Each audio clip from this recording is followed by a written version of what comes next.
Olá, alunos. Eh, Primeiro explicar para vocês por que que a gravação demorou.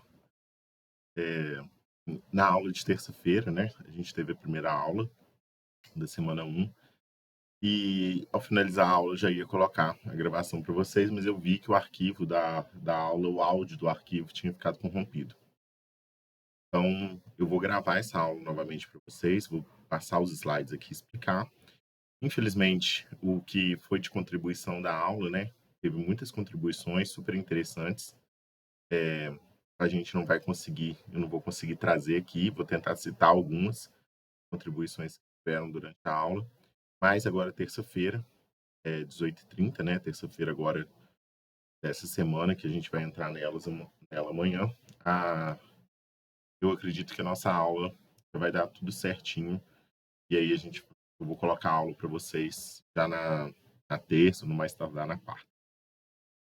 Mas vamos lá. Primeiro me apresentar para quem não esteve na aula e para quem está assistindo a aula agora. Meu nome é Geraldo, eu sou professor lá do campus de Itaboraí. Estou no campus há uns 9 meses, estou novo lá no campus. Eh, Sou engenheiro de controle e automação, tenho mestrado na área de modelagem computacional e atualmente eu faço doutorado na área de engenharia elétrica. A área de gestão energética e auditoria, e eficiência energética é uma área de interesse. Eu sempre procurei me aprofundar o conhecimento nessa área, né, através de cursos. É uma área muito interessante. Eu já venho trabalhando com essa área há um tempo e a gente algumas percepções sobre a área eu vou até passar para vocês e é interessante a gente perceber como que a mesma atividade ela vai tendo fases, né? A gente teve uma fase muito importante da eficiência energética por causa da começou ali o boom da eficiência energética, quando a gente teve o apagão, né, lá próximo nos anos 2001, 2000, mas no início aí dos anos 2000, e aí começou-se a se falar muito de eficiência energética. A gente teve algumas mudanças que foram acontecendo e focaram na eficiência energética. A eficiência energética teve ela ficou em segundo plano agora com os adventos da geração distribuída. Eu vou falar um pouquinho disso. E agora a gente volta a falar da eficiência energética muito mais focando, até pensando na questão da parte ambiental, né? Como que a eficiência energética, economizar energia, né? Reduzir consumo, impacta nessa questão ambiental também. Mas vamos seguir. Nessa disciplina, a gente vai trabalhar aí alguns temas, né? Alguns assuntos e a gente tem alguns pontos que são de destaque. Então, só para falar certinho para vocês, o objetivo da disciplina, né, é apresentar os conceitos-chave relacionados à eficiência energética e destacar como uma gestão eficiente impacta positivamente as finanças e o meio ambiente. Essa ligação entre eficiência energética e finanças eu sempre vou destacar porque é o ponto-chave da eficiência energética. Quando a gente pensa em eficiência energética, o nosso objetivo é reduzir consumo e, por consequência, reduzir custos financeiros. Então, as empresas, os setores, eles pensam muito na questão de reduzir o consumo para reduzir o custo financeiro. E, em contrapartida, por consequência, a gente tem uma questão de impacto ambiental. A gente sabe que, independente da forma de geração de energia, todas as formas de geração de energia elas têm o seu impacto ambiental. A partir do momento que a gente usa a energia de forma mais consciente e eficiente, a gente está impactando também no meio ambiente. Alguns pontos aí que são importantes para destacar. A gente tem aí o Programa de Eficiência Energética, que é um programa que eu vou tratar hoje nessa aula, um assunto super interessante, que tem um viés muito importante para a área de eficiência energética, é um programa da ANEEL, foi criado por uma lei federal. Ele é gerido pela ANEEL e pelas distribuidoras de energia e é um dos programas gera mais impacto do ponto de vista de eficiência energética no país. A gente vai tratar um pouquinho sobre as normas para uso de eficiência energética. E essas normas, a gente tem tanto um pouco das normas que a gente vai falar hoje, que estão relacionadas à gestão de energética, né? Um pouco sobre como que é feito esse planejamento e normas que são aplicadas à parte de eficiência energética em si, né? O controle, as normativas de NBR que a gente tem falando a respeito sobre, por exemplo, de fluxo luminoso, mínimo para determinadas atividades, a questão de normas a respeito de conforto térmico, são normas que balizam as intervenções que a gente vai realizar num determinado local, num determinado prédio, e a gente utiliza essas normas para realizar essas intervenções, né, balizar essas intervenções. Então, a gente vai tratar sobre algumas delas. Nós vamos falar especificamente de ações de eficiência energética do ponto de vista de residência, comércio e indústria. É o tema dessa próxima aula dessa semana, que a gente vai entrar nela amanhã. Nessa aula hoje, a gente vai falar um pouco sobre a visão geral do mercado de energia no Brasil. E em aulas futuras, provavelmente na nossa terceira aula, eu vou falar um pouquinho com vocês sobre esses programas, sobre esses selos de eficiência energética que são tão importantes para desenvolver uma cultura de eficiência energética, né? Quando a gente começa a certificar, a lançar esses selos, igual o Procel, o selo Caixa Azul, a gente gera um mercado competitivo do ponto de vista de eficiência energética, né? Quem tem os selos, quem produto que tem ali igual o do Procel, que tem aquela classificação A, B, C, quem tem ali a classificação melhor, vende mais, pode fazer propaganda em cima disso. Então, esses programas são muito importantes para fomentar esse mercado de eficiência energética. E como meta da disciplina, né, como nosso objetivo final, que a gente espera alcançar, é capacitar vocês, estudantes, né, a identificar ações potenciais para uma gestão mais eficiente dos recursos energéticos, resultando em redução do consumo e benefícios financeiros, certo?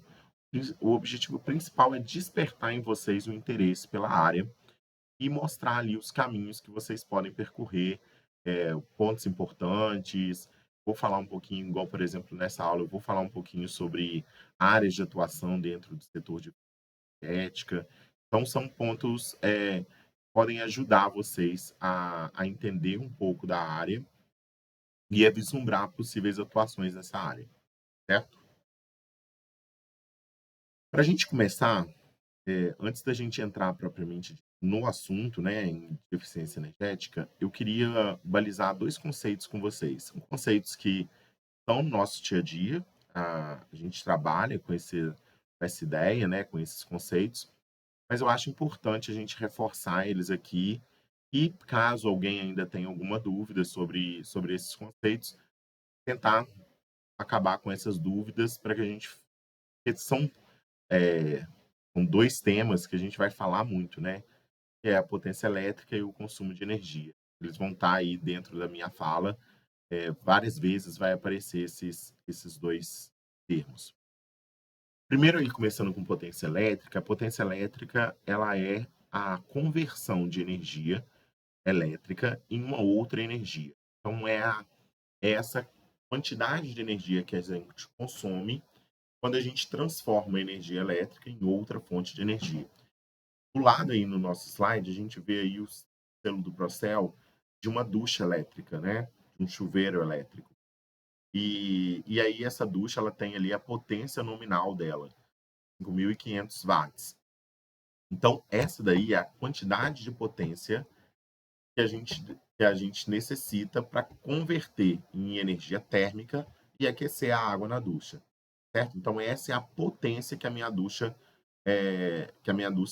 dissipa ali em forma de calor para esquentar essa água. A potência, ela sempre vai estar relacionada à conversão de energia para outras formas de energia. Então, a potência de uma lâmpada, a gente está convertendo energia elétrica em energia luminosa. A potência de um chuveiro, né, convertendo energia elétrica em energia térmica. A potência de um ar condicionado que vai estar ligado ali, capacidade de compressão daquele fluido que está ali para a gente poder resfriar o ambiente. Então, vai estar muito relacionada a essa transferência, né? Essa capacidade de transformar energia elétrica em uma outra forma de energia e qual é a capacidade que a gente tem ali. E o outro conceito é o consumo de energia. O consumo de energia, ele está muito próximo da gente na nossa conta de energia, né? O que a concessionária cobra da gente é justamente o consumo. O consumo de energia, ele sempre vai estar ligado ao tempo. Então, quando a gente falar de consumo de energia, a gente vai estar falando de tempo. Então, tanto é que quando a gente é cobrado, igual está aqui no chuveiro, né? A gente olha aqui, ó, a gente consegue ver que a gente tem um consumo em quilowatt-hora, certo? Quilowatt-hora. Então, é potência vezes o tempo. Então, é potência por tempo. A, esse consumo, ele está relacionado justamente a isso. A quantidade de energia que a gente consome num determinado intervalo de tempo. Quando a gente olha aí para esse selo do Procel, a gente vê que esse chuveiro, o consumo mínimo dele, né, mensal mínimo, o chuveiro normalmente eles têm ali as duas temperaturas, né, inverno e verão, chuveiros mais simples, né, as duchas mais simples. Então, no mínimo, ele vai consumir aí 11,9 quilowatts por hora, que é o nosso consumo. E no consumo máximo aí 22,9 quilowatts-hora, certo? Então, para a gente frisar, potência vai estar relacionado à conversão de energia, a gente pode pensar nisso, principalmente quando a gente estiver falando agora, quantidade de energia, né? A gente vai estar convertendo em uma outra forma, e o consumo de energia vai estar relacionado a essa quantidade de energia que eu gasto ao longo de tempo. Beleza? Vamos seguir. Agora, entrando propriamente dito no tema de eficiência energética, quando a gente fala de eficiência energética, a gente está sempre relacionando eficiência energética com a redução do consumo de energia, tá certo? E o consumo consciente. Sempre quando a gente fala em eficiência energética, a gente está falando em redução do consumo. Vai gerar aí a nossa redução financeira. Um ponto importante disso é o seguinte, que vai estar aí ligado a essa imagem que a gente tem falado. Antes da popularização da energia distribuída, quando a gente tinha aí, antes da gente ter essa capacidade grande de geração de energia distribuídas, as usinas solares a gente instala nas residências, nas indústrias, a geração de energia através de biomassa, que antes não era tão popular e hoje em dia é cada vez mais popular, para indústrias que têm aí resíduos, né, que têm essa possibilidade. A eólica também, existem empresas que instalam parques eólicos para fornecer energia para suas instalações. Antes desse advento, a forma que a gente tinha de reduzir o nosso custo com energia elétrica era através da eficiência energética. A gente precisava aplicar conceitos de eficiência energética para que a gente pudesse reduzir o nosso custo, certo? A partir do momento que a gente vem com a geração distribuída, né, com a implementação dessas usinas aí locais, uma outra solução que sempre é pensada é o seguinte: se eu preciso reduzir o meu custo com energia elétrica, eu implemento uma usina. Então, eu vou lá, projeto uma usina, vejo quanto que eu gasto, implemento uma usina. Só que o que que acontece? A gente está gerando energia e provavelmente, se a gente não fizer um programa de eficiência energética, a gente está gerando energia para desperdiçar essa energia, porque a gente não está consumindo ela de forma consciente.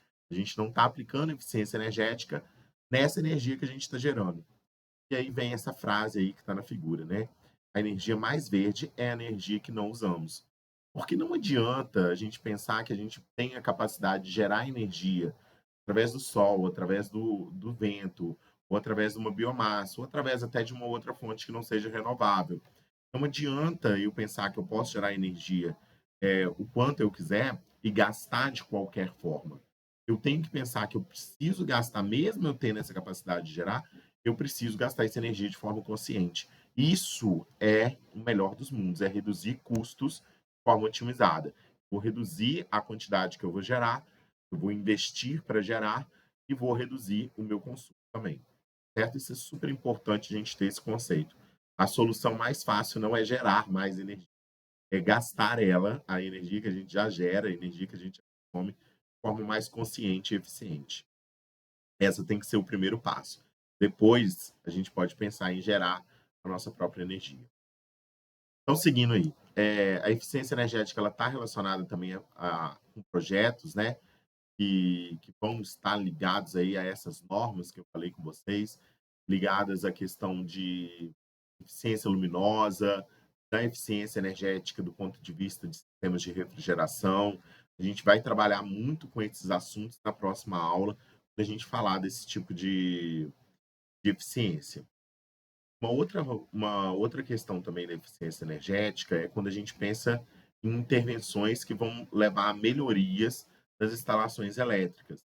E aí essas melhorias das instalações elétricas pode ser uma manutenção que não está sendo feita, pode ser um plano de manutenção das máquinas, né, para lubrificação, para verificar se tem ali alguma máquina que está trabalhando de forma inadequada. Isso gera gastos com energia, né? Então, esses planos de manutenção das instalações elétricas são importantes. Um outro ponto são as características construtivas. Para o pessoal da engenharia civil e para o pessoal da arquitetura, isso é um ponto muito caro, porque quando a gente faz um projeto de arquitetura, de engenharia civil, e pensa na eficiência energética, a gente tem toda uma possibilidade de trabalho. Então, por exemplo, a gente tem vários pontos dentro da arquitetura, a gente pensar em utilizar a luz natural, posicionamento em relação a correntes de vento, é, a localização dos cômodos dentro do espaço, né? A, vou pensar de manhã, vou pensar à tarde, onde que o sol bate, para diminuir aí tanto que eu vou ter que refrigerar aquele ambiente. Tudo isso são intervenções arquitetônicas, né, e construtivas. Na construção, na engenharia civil, a gente pode utilizar materiais que têm isolamento térmico, que têm isolamento acústico, tipo de material que a gente vai utilizar num piso, numa parede, se ele é reflexivo, se ele não é. Tudo isso impacta na quantidade de energia que eu vou ter que utilizar para refrigerar o ambiente, para iluminar esse ambiente, para tornar esse ambiente mais agradável para o trabalho. Tudo isso é muito importante. E um outro ponto é a eficiência dos equipamentos. É a gente pensar, por exemplo, na hora de substituir um equipamento, a gente levar em consideração que pode ser mais caro eu comprar um determinado equipamento, mas esse equipamento é mais eficiente. Então, a gente planejar isso, a gente pensar realmente a longo prazo, fazer esse estudo de payback, né? Eu gasto mais no início, mas em quanto tempo eu vou ter esse retorno? E se a gente for pensar ao longo da vida útil daquele equipamento, quanto eu vou economizar? Então, isso é muito importante pensar nessas questões. Um outro ponto aí também é a questão da redução financeira, que eu já falei, né? Se eu reduzo o consumo de energia, eu reduzo o meu custo financeiro. Agora, para a gente entender um pouco sobre esse cenário energético do Brasil em relação ao cenário, eu trouxe esses dois gráficos para a gente poder fazer uma comparação e entender melhor. Só para a gente colocar, em comparação com o mundo, o Brasil é um exemplo de produção de energia com baixa emissão de gases do efeito estufa e com fontes renováveis. Quando a gente olha para o gráfico do Brasil, de forma impactante, a gente vê a dependência da nossa matriz elétrica com a geração hidroelétrica, né? Com a geração de energia por meio hidráulico. Como que é impactante a quantidade de energia que a gente gera através dessa fonte, né? Da retenção de água em barragens ou até mesmo utilizando as quedas, né? O Brasil ele tem um relevo, certas regiões do Brasil têm relevos propícios à instalação de usinas que não precisam de grandes barragens. É, e essas barragens, a gente sabe que elas geram toda uma interferência no meio ambiente, a questão de reprodução dos peixes, né? Isso é um tema muito caro para quem trabalha com essa área. Então, a gente vê como que a gente tem a energia hidráulica importante para a gente. E aí, quando a gente dá uma olhada geral no gráfico, a gente vê solar, eólica, e aí o bagaço de cana, que está muito ligado à biomassa e tudo mais. Então, a gente pode pensar aí, dentro das fontes renováveis, a gente tem quase 80% da nossa geração, ou mais de 80% da nossa geração, de fontes renováveis. Isso a gente está falando de 2022. O ano de 2023 foi um boom da energia solar e da instalação, né, comissionamento de usinas eólicas. a gente tem muito mais aí eh, do que esse, esse tanto que a gente vê nesse gráfico. Agora, quando a gente olha para a direita e a gente vê o gráfico da matriz energética elétrica mundial, a gente vê aí como que ela é dependente do carvão, do óleo, né, dos derivados de petróleo, do gás natural. E as fontes renováveis, elas têm uma redução significativa quando a gente compara com o gráfico do Brasil. Então, o Brasil ele tem essa capacidade de gerar energia de forma limpa e uma capacidade de aumentar ainda mais essa geração limpa, né? Utilizando a hidrelétrica, aumentando a eólica e a solar e outras fontes renováveis que a gente tem por aí também. Ó, deixa eu só conferir aqui se está tudo certinho com a gravação. Não quero perder a gravação de vocês. Certinho, parece. Vamos seguir.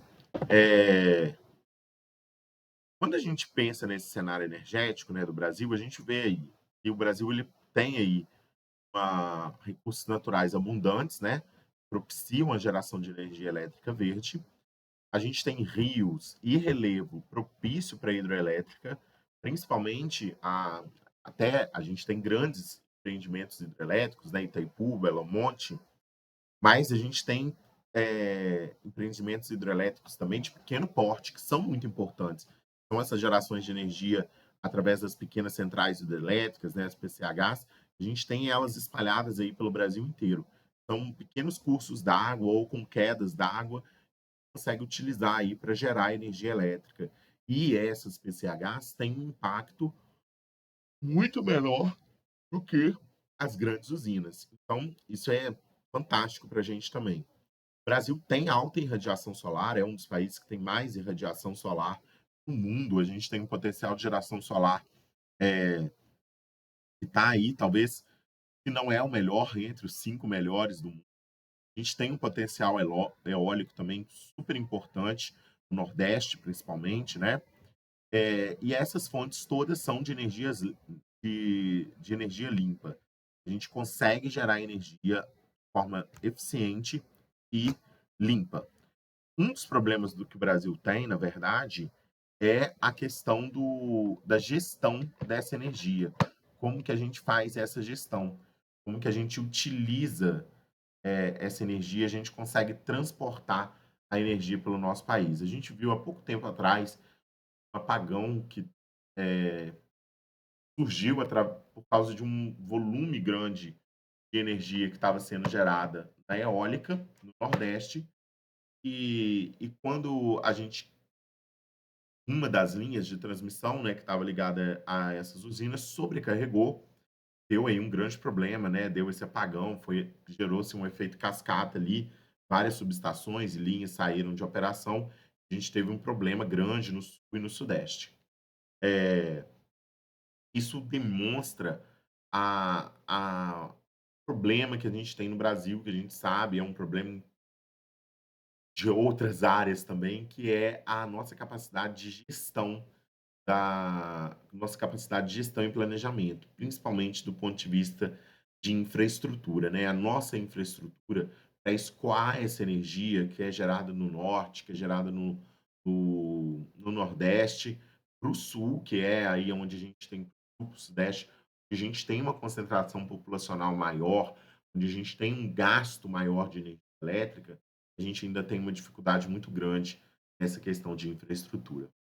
E um outro ponto que a gente destaca aqui também é a questão da eficiência energética.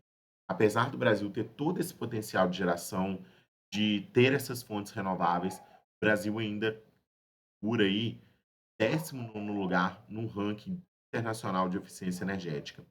É uma posição muito abaixo do que a gente tem capacidade para estar. O Brasil ele tem tecnologia, ele tem uma indústria inovadora, mas a gente se preocupa ainda pouco com o ponto de vista de eficiência energética.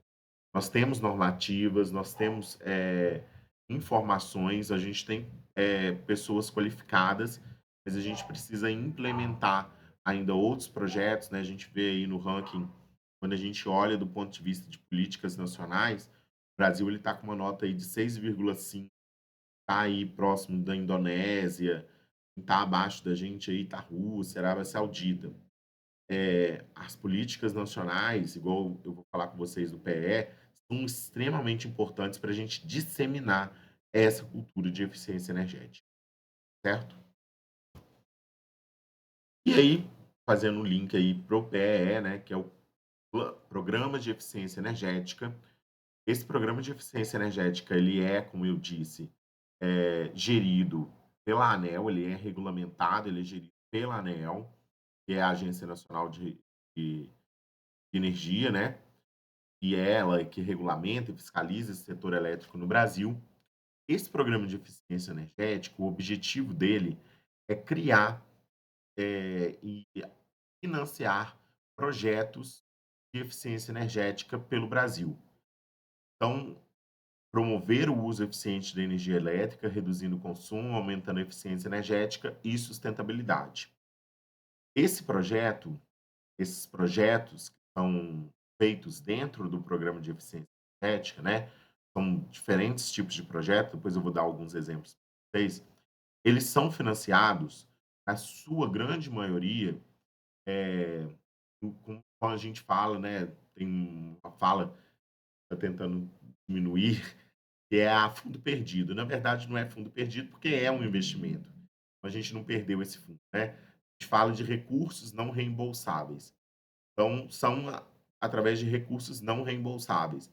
A gente faz os projetos, financia os projetos para empresas, até mesmo empresas privadas conseguem participar do PE, mas normalmente são empresas públicas ou instituições filantrópicas, poder público também participam muito desse projeto, né? Tem aí vários projetos que são ligados ao poder público, né? Escolas, iluminação pública e tudo mais.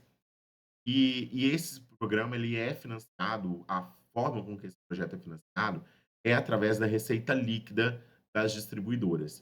Então, a gente tem aí 0,4% da receita líquida das distribuidoras tem que ser destinadas ao Programa de Eficiência Energética Nacional.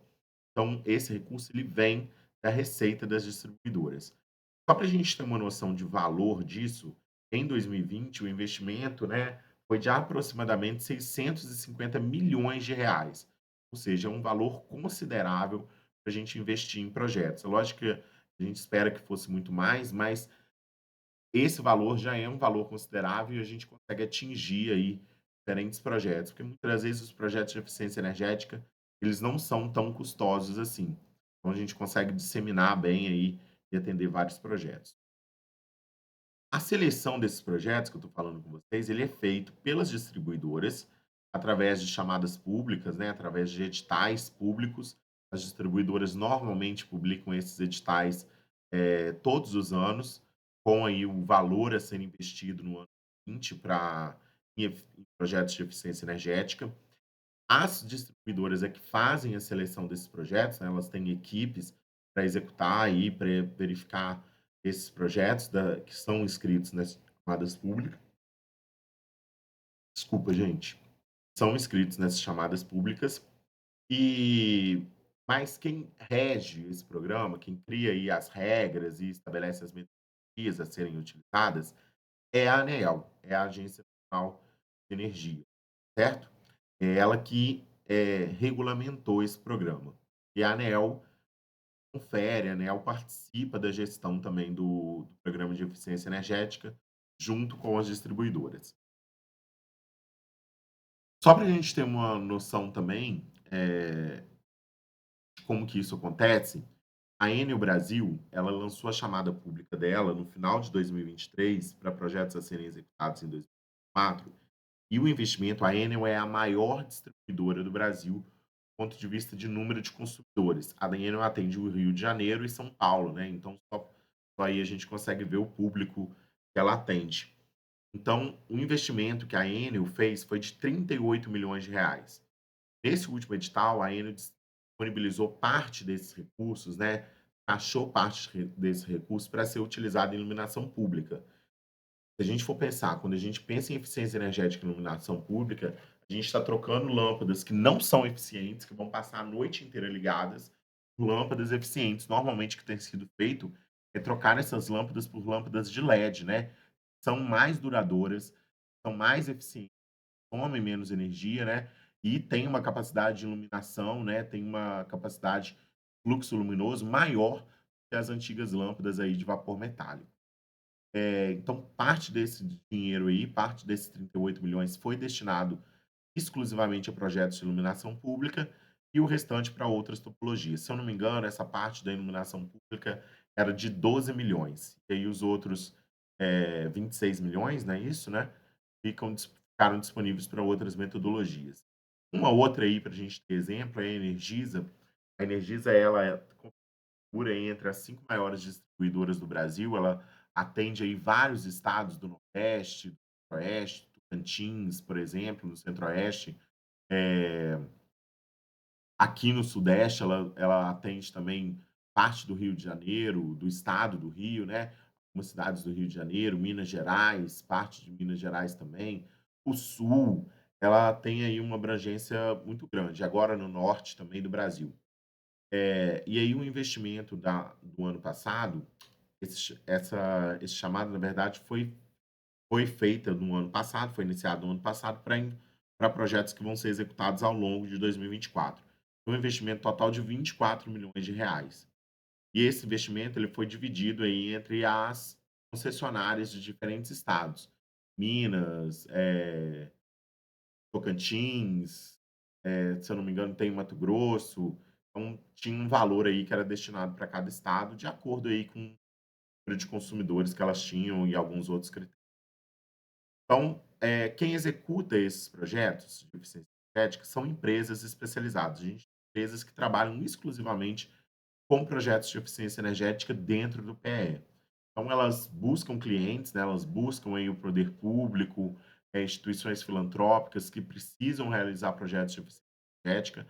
Elas montam os projetos, submetem a essas chamadas públicas, se ganharem, né, forem contempladas nas chamadas, elas executam os projetos.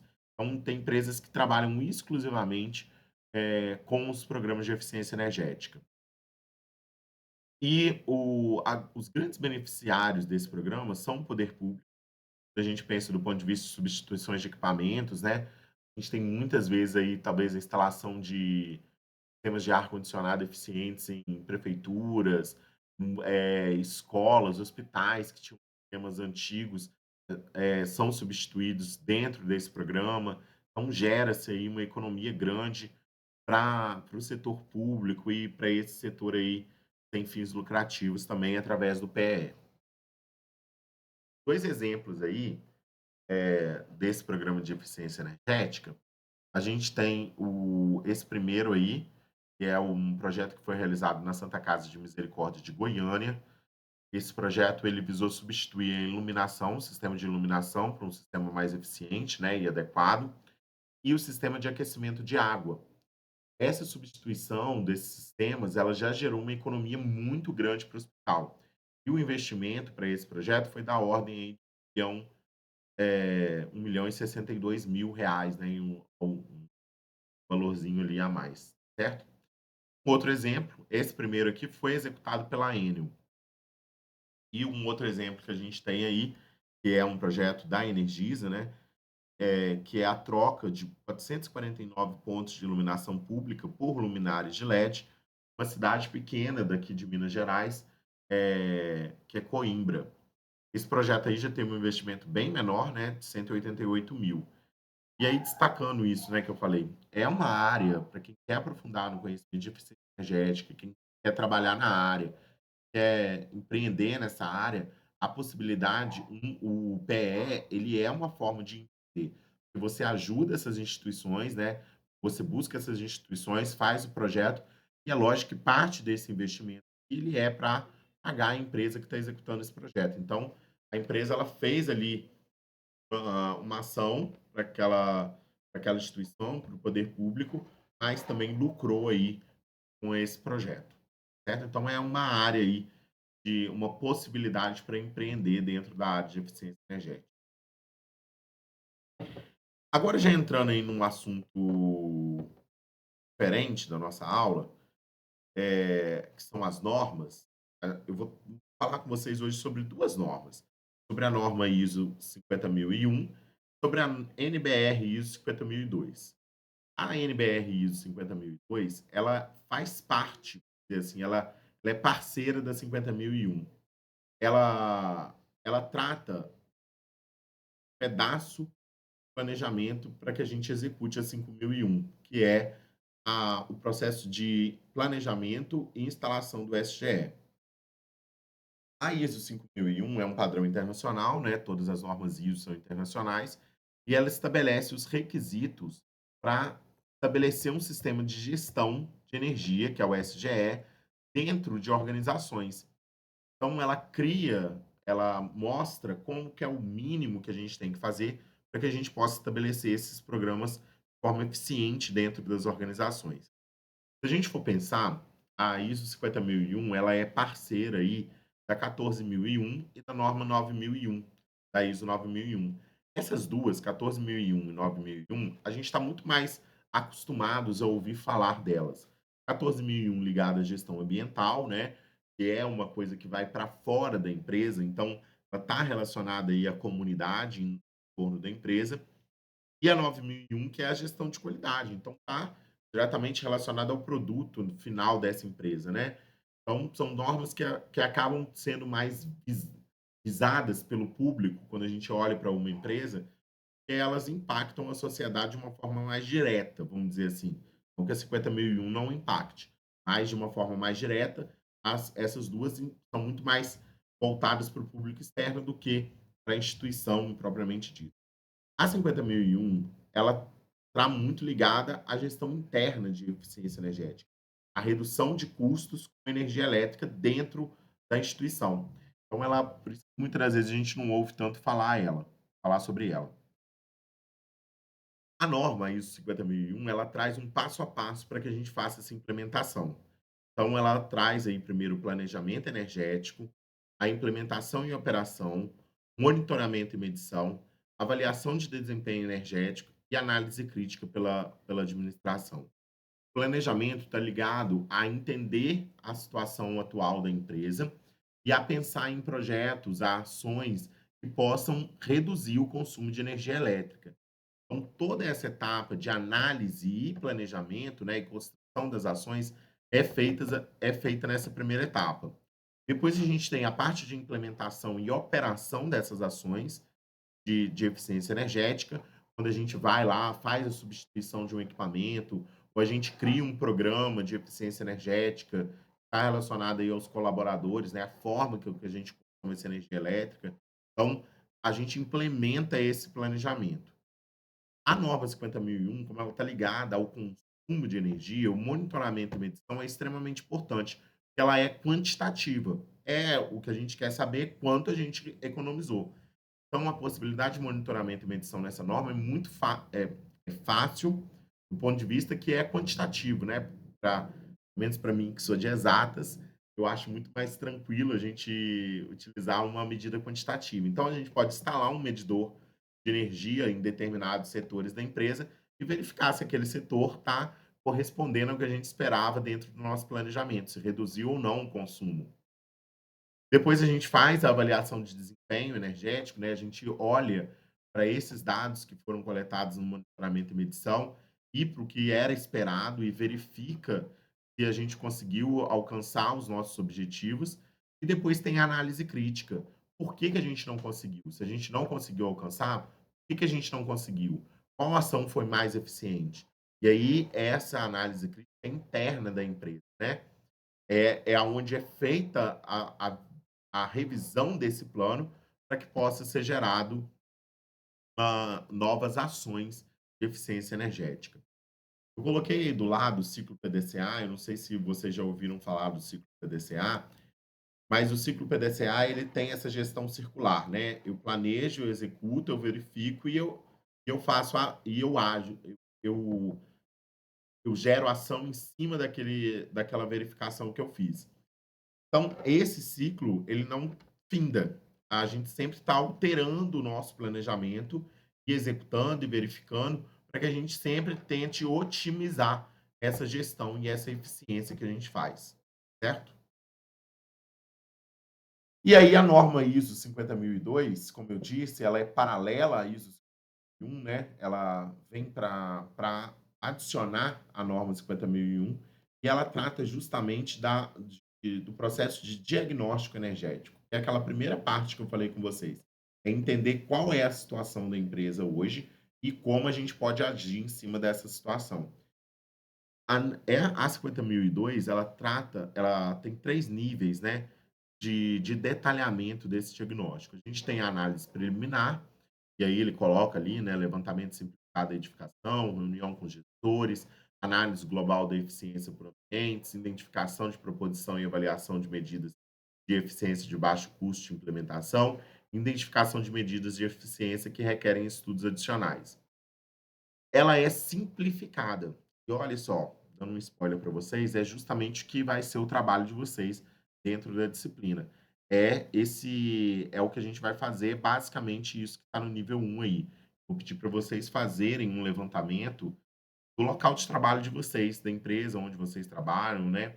Sei que a grande maioria trabalha aí. Se alguém não trabalhar, pode fazer da residência, pode fazer de casa mesmo, ou estudar também, pode fazer da instituição onde ensina, do prédio ali onde está estudando, de algum local. O ideal seria do trabalho, para que depois, futuramente, vocês possam até implementar essa análise que vocês fizeram, mas se não for, pode fazer aí da residência ou do local onde estuda e tudo mais.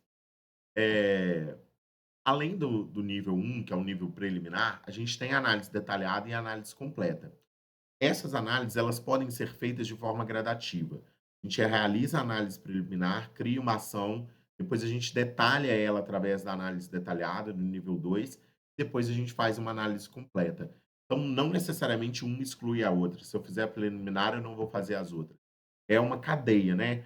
Eu posso pensar dessa forma. Eu posso até sair da preliminar e ir direto para a completa, mas normalmente a gente tem essa evolução e até seguindo aquela questão ali que eu falei do ciclo PDCA, né?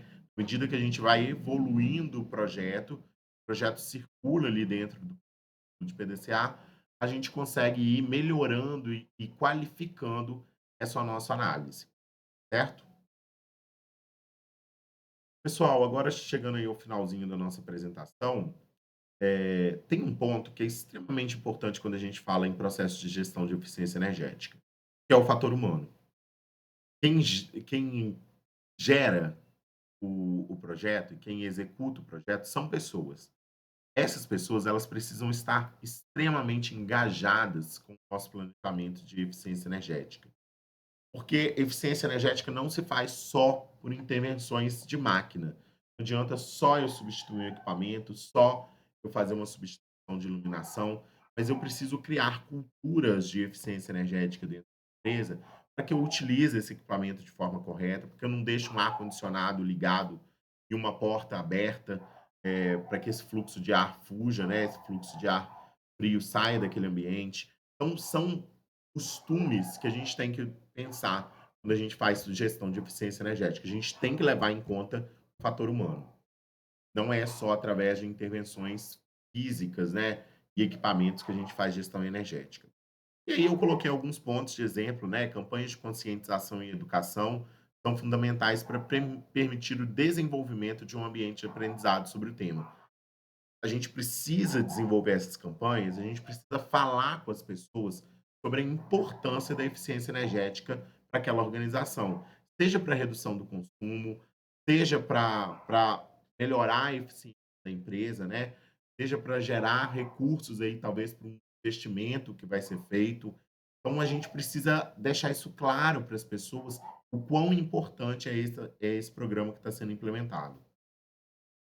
Além disso, criar ferramentas para introduzir os conceitos de eficiência energética na cultura organizacional.